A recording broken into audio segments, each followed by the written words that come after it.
Welcome, everyone. Before we dive into today's journey, I just really want to start by sending a truly divine blessing your way.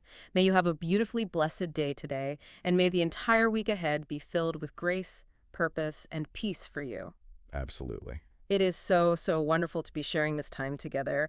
And if you are joining us today, you are what we lovingly call the learner. You're that curious third person sitting right here in the room with us, eager to gain some deep knowledge without feeling completely buried in, information overload. Right. Nobody wants to read a textbook for fun. Exactly. And today, our mission is incredibly exciting. We are going to explore Genesis chapter 32. And to do this, we're pulling insights from two very distinct, highly respected study Bibles.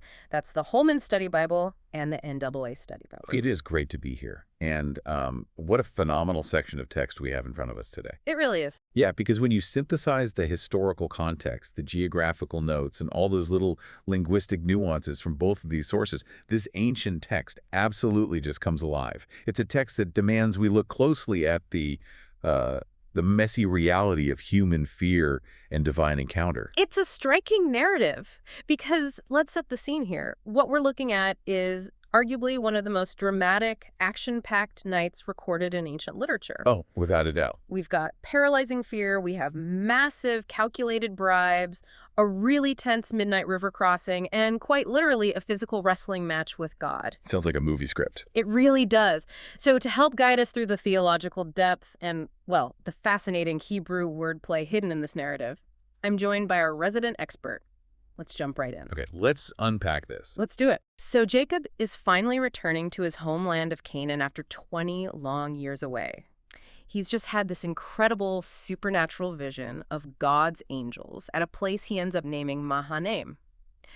Now, the notes mention this translates to two camps, but I'm curious how the study Bibles interpret the significance of those two specific camps for Jacob in this exact moment. Well, what's fascinating here is how the NAA Study Bible breaks down that specific translation. The two camps aren't just a geographical marker. Right. They represent profound theological reality for Jacob. You have God's heavenly invisible army that Jacob has just been permitted to see, and then you have Jacob's own earthly, physical, and highly vulnerable camp. Wow. God is essentially pulling back the curtain on the unseen world. It's a moment of immense reassurance, showing Jacob that as he travels back to the land promised to his family, these angelic forces are traveling right alongside him. Which you would assume makes a person feel entirely untouchable. I mean, if I just saw an army of angels guarding my family, I'd march forward with absolute confidence. You'd think so, yeah. But immediately after this vision, reality just sets in for him. Jacob has a massive, looming threat on the horizon. We know the baggage here. It's been 20 years since he stole the birthright and the blessing. But for his twin brother Esau, that betrayal is likely as fresh as yesterday. Oh, absolutely. Family grudges last a long time. And Esau was so furious back then that Jacob literally had to flee for his life. And now he has to face him. So Jacob tries this strategy of pure flattery. He sends messengers ahead, instructing them to call Esau my lord and to refer to Jacob himself as your servant. It is a complete reversal of the very blessing he stole. How so? Well, Isaac's blessing to Jacob literally included the phrase, be Lord over your brothers.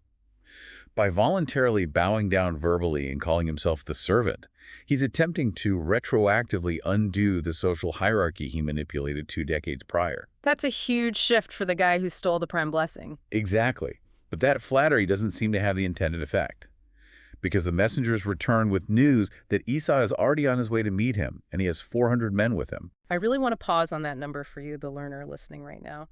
400 men might just sound like a large, maybe somewhat intimidating family gathering to our modern ears. Right, like a big wedding party or something. Yeah.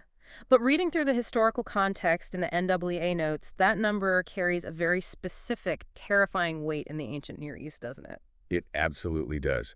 400 men is not a welcoming committee. It is a formidable, military-sized force. Wow. To put that number into its proper biblical perspective, the study notes compare it to an event earlier in Genesis, in chapter 14. In that narrative, Abraham goes to war and completely routs a formidable coalition of ancient kings. And he does it using an army of just 318 trained men. So Abraham conquered kings with 318 men, and Esau is marching toward Jacob with 400. Yeah, you do the math. No wonder Jacob is terrified. The threat is totally existential. And here is where we see this incredible dual reaction from him. First, there's the pragmatism and the sheer panic. Jacob decides to divide his entire camp, his family, his servants, his massive flocks into two separate groups. Right. His logic is grim. He figures if Esau attacks and destroys one camp, maybe the other camp can escape. And this highlights a tension that runs throughout the entire biblical narrative. I mentioned earlier that Jacob had just seen the angelic army at Mahanaim. He literally had visible proof of God's protection. Yeah, he literally just saw angels. But his immediate division of the camp reveals a very real, very human lack of complete trust. Despite the divine vision, when the pressure is truly on and the threat is imminent, Jacob reverts to his own cleverness and strategy. He's hedging his bets, relying on his own logistical planning rather than the invisible army he just witnessed. But he doesn't only scheme, he also stops to pray. Looking at verses 9 through 12, this prayer feels like a massive departure for Jacob compared to how he's acted in previous chapters. It really is. The Holman commentary breaks down the structure of this prayer, and it seems to mark a critical milestone in his spiritual journey. It is a massive shift. The sources point out that this is the very first time in the biblical narrative that Jacob addresses God directly using the covenant name, the Lord, or YHWH. Oh, wow. Prior to this crisis, he often referred to God in the third person as the God of his father Isaac or his grandfather Abraham. But here, facing potential annihilation, the relationship becomes intensely personal.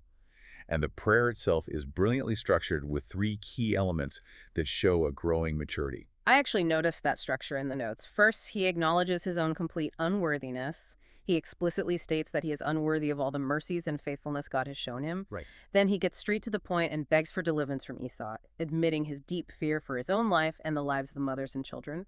But the third element is what really caught my eye. He reminds God of a promise. He says, "You said you would make my descendants as numerous as the sand of the sea." He's essentially holding God to his own word.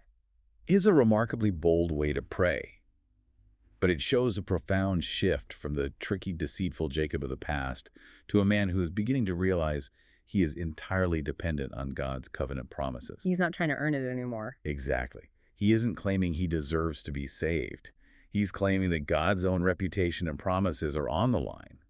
However, his fear is still palpably dictating his actions. Well, for sure. Because as soon as he finishes that beautiful, theologically rich prayer, he immediately goes right back to strategizing. Oh, wow. He puts together what we might call the ultimate appeasement strategy. This strategy is wild. It's an absolutely massive, overwhelming bribe. If you are trying to picture this, learner, he sends hundreds of animals ahead to Esau as a gift. It's staggering amount. We're talking 200 female goats, 20 male goats, 200 ewes, 20 rams, 30 milking camels with their calves, 40 cows, 10 bulls, 20 female donkeys, and 10 male donkeys.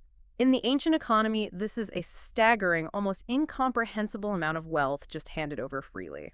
We are talking about the ancient equivalent of millions of dollars in agricultural and livestock assets. But the brilliance isn't just in the sheer volume of the wealth, it's in the delivery. The waves, right. Yes.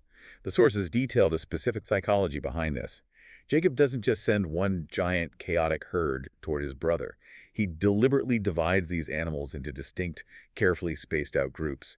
He strictly instructs his servants to leave a significant physical space between each herd. I was reading the commentary on his motivation here, and the literal Hebrew translation for his goal is fascinating. It says he wants to cover Esau's face. That's an idiom, right? Yes, it is. It's an ancient idiom for appeasement or pacification. Yeah. The idea is to figuratively cover the offended party's face so they can no longer see the offense. It's a full-blown psychological operation. It really is. He knows Esau is marching with an army, likely fueled by 20 years of festering rage. So Jacob wants to hit him with wave after wave of shocking, undeniable generosity. First, Esau meets a herd of goats. He asks the servant, "Who are these from?" The servant replies, "Your servant Jacob, a gift from my lord Esau." Right.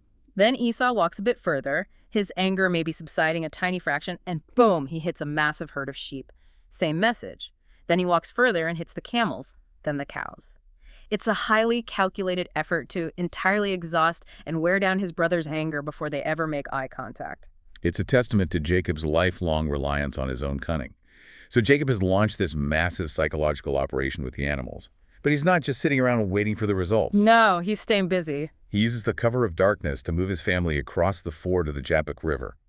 And speaking of that river, looking at the maps and geographical notes in these two study Bibles reveals a fascinating quirk about ancient geography that listeners might find interesting. I'm so glad you brought that up because the discrepancy in the notes is wonderful. When we talk about the Transjordan, which, for you listening, refers to the area east of the Jordan River, pinpointing exact biblical locations can be tricky. Very tricky. When describing where this specific river crossing happens, the Holman Study Bible places the Jabbok River about 24 kilometers north of the Dead Sea.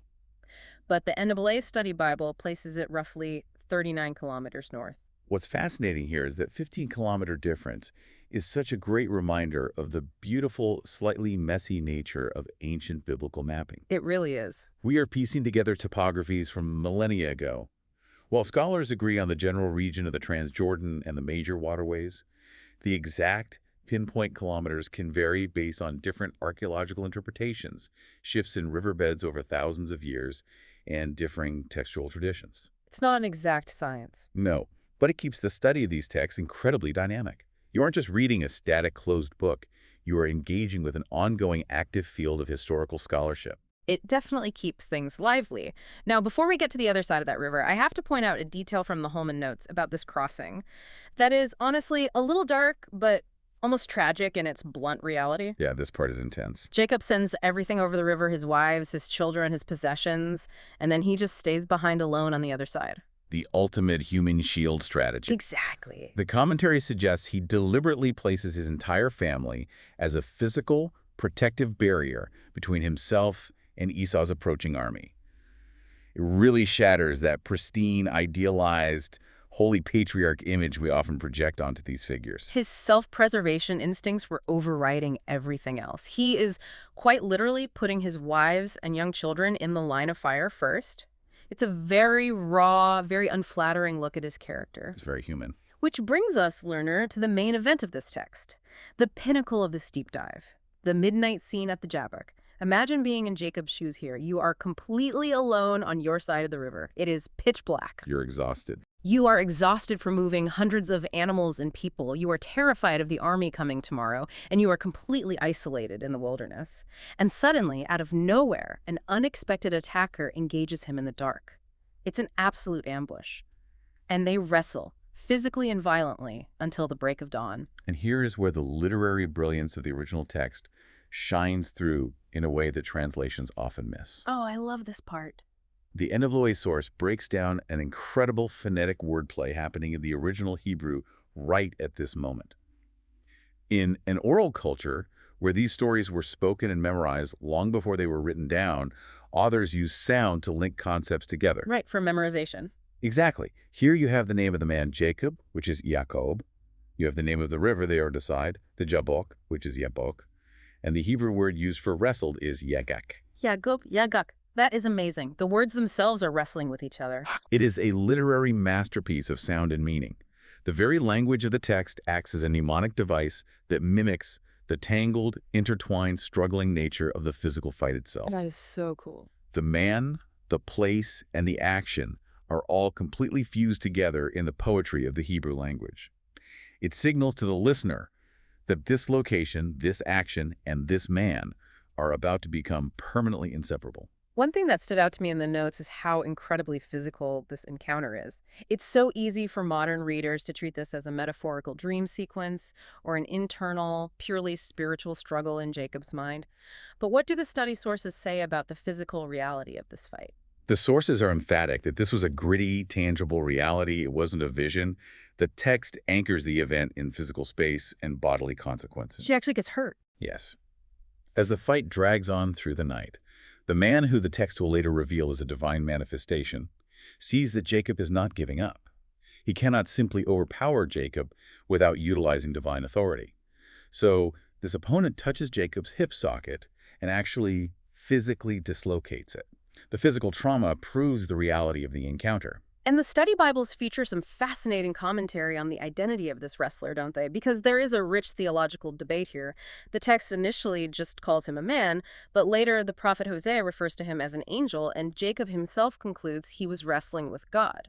If we connect this to the bigger picture, you are touching on one of the most debated theophanies or visible manifestations of God in the Old Testament. Okay. Some scholars, as noted in the commentaries, view this as a created angel acting as God's direct emissary, carrying the full weight and authority of the divine presence. Others argue heavily that this is a Christophany, a pre-incarnate appearance of Christ taking on human form to physically engage with Jacob. Right, there are varying views. Regardless of the specific mechanism, the Bibles agree that Jacob is wrestling with the divine presence itself. And despite the excruciating, blinding pain of a dislocated hip, Jacob refuses to let go. He clings to his opponent and says, "I will not let you go unless you bless me." The dislocation is the hinge on which Jacob's entire life turns.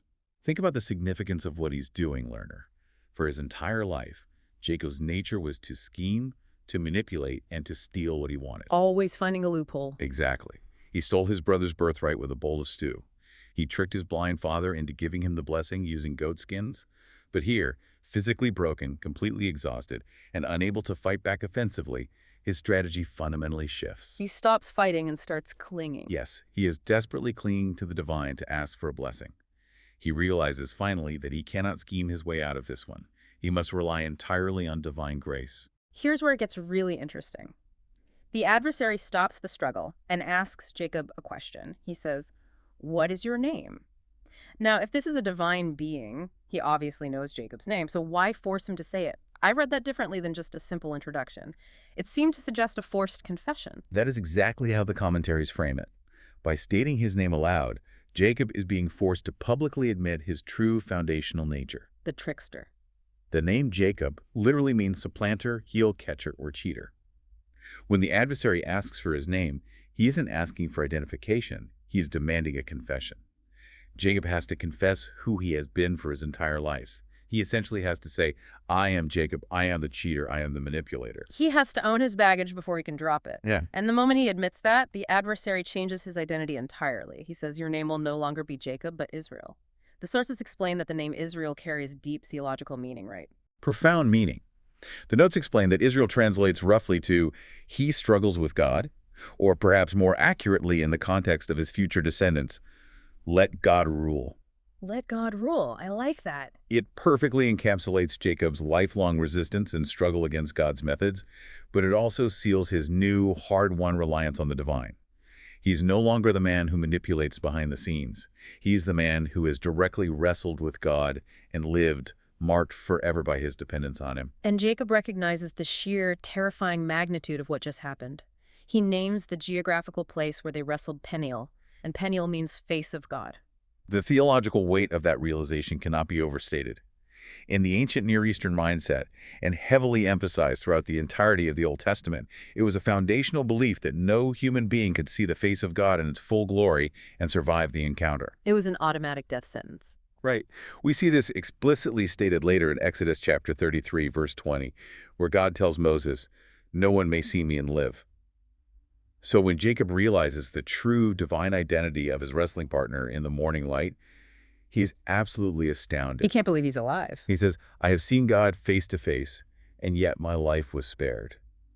It's a moment of sheer awe and overwhelming gratitude. It paints such a cinematic ending to the scene. The sun finally starts to rise over the horizon of the Transjordan, lighting up the river. The fierce struggle is over. And Jacob walks away to finally cross the river and meet his brother Esau and those 400 men. But he doesn't walk away the same way he arrived. No, he doesn't. He walks away with a pronounced limp. He is physically weakened, yet spiritually stronger than he has ever been in his entire life. And that physical limp leaves a permanent cultural legacy that the text takes time to point out. As noted in the sources, to this day, observant Israelites adhere to a specific dietary law that stems directly from this dawn encounter at the Jabbok. The sciatic nerve, right. Exactly. They do not eat the sciatic nerve or the tendon attached to the hip socket of an animal. It's an enduring sign of deep historical respect for this transformative moment where their patriarch wrestled with the divine. It's a physical reminder etched into their daily practical lives of a massive spiritual truth. So what does this all mean for you, our listener? I want you to think about how this ancient text, with all its geographical quirks and Hebrew wordplay, translates to your life today. We all have those moments where we are facing our own version of Esau's 400 men. We all have our 400 men. The impending threat, the deep anxiety, the desperate desire to control the outcome with our own clever strategies, our human shields, and our bribes. But this text suggests that sometimes profound personal transformation requires an intense, dark night of the soul. It requires a struggle where our usual clever tactics entirely fail us. We might walk away from those intense encounters with a limp, a scar, a vulnerability, a permanent reminder of our human weakness. But we also walk away with a new, stronger, more authentic identity, just like the supplanter becoming Israel. This raises an important question to leave you with today, learner. Look at the trajectory of Jacob's life. If his greatest, most authentic blessing came not when he was clever, not when he was plotting, and not when he was relying on his vast wealth to buy his safety, Right. but rather when he was completely stripped of his defenses, entirely alone in the dark, and physically broken.